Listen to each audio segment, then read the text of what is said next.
Hey guys, DeanPo here. Welcome back to the channel. I hope everyone's doing well. And today I came across an article and it really got me thinking what Starfield really could have been and should have been, but it's not quite there yet, right? So there's an article here and it's saying Starfield player discovers the one planet everyone wanted from Bethesda. And I agree and disagree with this at the same time. So let's just quickly read through it and then I'll run you through why I agree and then why I disagree. So 1,000 individual planets populate the galaxy of Starfield, so it's rare that a player comes across the world that's genuinely a sight to behold. We've had a few of those lately, right?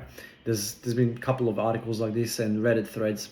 One of the most common criticism leveled at Bethesda sci-fi RPG is that while it does offer many destinations, most of locations players can visit and explore are barren wastelands devoid of anything interesting to see. It doesn't help that so many of the game's planets have such generic landscapes that it quickly becomes difficult to differentiate between different worlds, which isn't ideal for a game built upon the idea of discovery. So, I agree with this one. I feel like the procedural generation was a missed opportunity rather than having, cookie cutter, what do you call it, templates being populated procedurally. They should have done something like Diablo 2 did decades ago. Just things like that. They should have been implemented a lot better. But anyways, we'll talk about that later. And so it happens that one incredibly lucky player by the name of Aravinda shared the exception to rule by posting images of planet discovered may just yet be the most beautiful thing in the whole of Starfield. So this is what they've discovered here.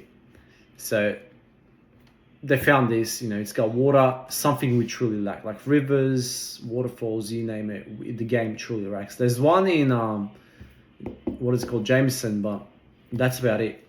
So the user confirmed the photos were snapped in the swamp coast biome of Numeria 4A, and they truly are magnificent.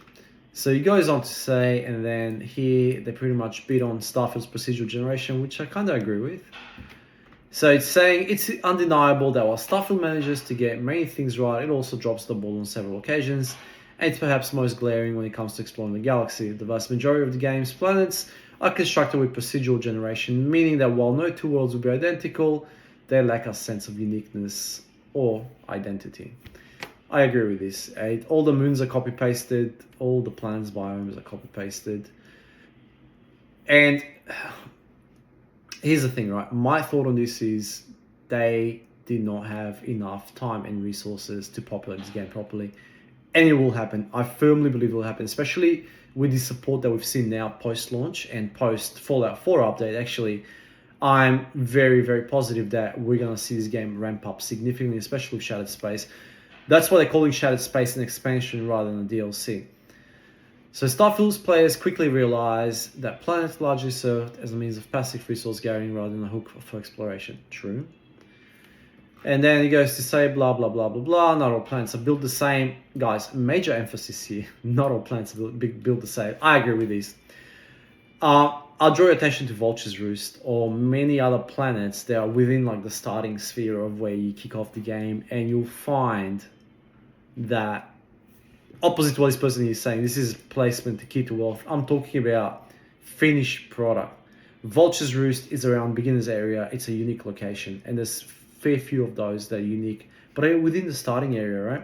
It feels like they did not have the time to complete the end game, and I believe the end game will come with Shattered Space, but we're just not there yet.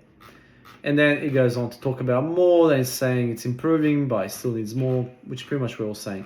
And then I'll draw your attention to this article here. So another player found an interesting place that I've never seen before. And I play this game religiously. I mean, I play this game pretty much for a living, sort of, right? And here it's telling you, so one rare Starfield planet proves there are interesting places. They're just hard to find. I'm still discovering things that I haven't seen, although too far in between, but I'm still discovering new things. So Starfield's exploration lacks variety due to cookie-cutter planets, which I agree with repetitive points of interest and lackluster space travel. Players discovered the unique planet Tuna 2 with a lava biome. This is something I've not seen before, offering a visually distinct experience in the game, and we'll showcase it shortly. So Starfield's deliberate procedural generation choice provides quantity over quality, making truly unique planets rare but surprising. I agree there. I mean, let's call a spade there. So Starfield players have found a fascinating, unique planet that proves the open world galaxy has plenty of wonders to offer. Players just need to know where to look and need to be lucky, right? Because it's all procedurally generated. With 1,000 different planets to explore, it seems like it should be a lot of variety from one to the next, but unfortunately, it just isn't. Okay, we've already covered this. So that all amounts for a major problem for Starfield, and many players ascribe the eventual burnout in no small part to diminishing returns of sustained space exploration. So in reality, the only thing that really has depth to keep players for a while is the shipbuilding, which I don't really do much of, and maybe base building that not many people do much of. But the core mechanics of the game, which is the combat, which is decent combat, but there's just not enough weapons, not enough variety of enemies to make it meaningful anyway. So I think with what's it called, with Shadow Space, we're gonna get there. I think they're gonna they're gonna redo the whole melee system. I guarantee it. I firmly believe, because there is no melee system in place at the moment. Skyrim has a better melee system than Starfield, right? So while I understand the game is in the future and range is king and whatnot, melee builds would slap. Stealth melee builds or speed melee builds. There's so much potential, especially with like the backpacks just jumping all over the place. Now let's have a look at this planet that players discovered. So Starfield players have discovered a unique lava planet. I've never seen this before. That looks freaking amazing, but I've never seen it before. But the player is saying that you cannot turn this into an outpost. You can see he's got like 11,000 ammo there. So you can see this person here really loves Starfield, and he's probably been spending 900 hours on this character. Yeah, I'm just kidding. Probably not. But so Starfield player Jay Griswold has discovered a lake of lava on the planet of Turner 2, creating a site unlike anything since Starfield in the game. At least I haven't seen it. So the lava lake appears to be located near a point of interest, a small base consisting of a single structure and a few stacks of crates. I'll try and find this actually. Guys, if you haven't already seen that, can you let me know in the comment section below whether or not you've seen this, because I haven't, and I've played many hours. So appropriately, it's within a larger biome of dark, seemingly igneous rock, and there doesn't appear to be much planet life in the area, save a single tree that appears in the corner of the video. So he's saying, sucks, this place can't be my newest outpost. Boo. I feel with you on that one. Cool. So truly unique area and blah blah blah blah blah creates additional problems for players to solve. This would be a problem, I would assume, now with extreme difficulty, because extreme difficulty, I feel like the suits are useless. Like they run out of like protection straight away. Guys, can you let me know, is there a perk that can prolong the suit protection? I don't think I've seen it, because yeah, right now, like, you can only last so much on the moon before you start taking damage. And because I play on extreme difficulty and I start from a very low level, it means it's taking a while to get to the facility. If you're outdoors, like, you have to go back to the ship, or indoors, regenerate, come back out over and over and over again, and it's just a little bit tiresome. So la-da-di-da-da, keep going down. So Starfield has other unique planets, but they're few and far in between, so that's pretty cool there. I don't see what's unique about that. I mean, yes, it looks cool. It's got the background there. Very picturesque, same as this one. Yet to see this one. I haven't seen it. Looks like a fan art. I've just never seen it in game. I haven't seen this either. This looks generic. Haven't seen this facility though. I've seen the other research facilities, but not that one. And this just looks like a oasis, which is nice, but once again, I mean, there's nothing groundbreaking. Where's the alien life, like the real alien life?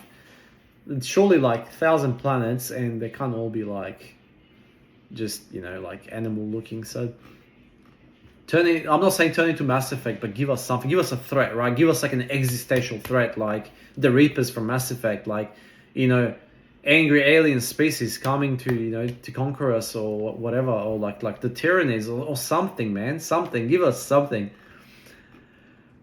Here's a good explanation of why Starfield's coolest planets are hard to find, and why what I can find you might not be able to find. Right? Procedural generation and open world exploration. So here they go on to pretty much explain how procedural generation works, and it's pretty much made by machine rather than. So that's why so many are similar. They're literally made from the same set of options. I agree. We need more templates. We need many more templates. I think right now they probably have like 20 of them that they just keep like recycling. Give us like 100 of them, 200 of them, like make every world distinct, give them flavor. You have 1,000 planets, so you have your template now, populate it. You have your strong foundation, just build on it. That's all we ask for. Just build on whatever we already have. So yeah, then the article pretty much finishes. Let me know in the comment section below what your thoughts are. I feel like I don't expect this to be Star Citizen. It doesn't have the funding of Star Citizen. It doesn't have the scope of Star Citizen. It's not trying to be Star Citizen. Let's just not get that mistaken. And I don't want it to be Star Citizen. If I want to play Star Citizen, I'm gonna play Star Citizen. Speaking of which, though, how long has that been in production? And then nowhere near the finished product. So that's my thoughts.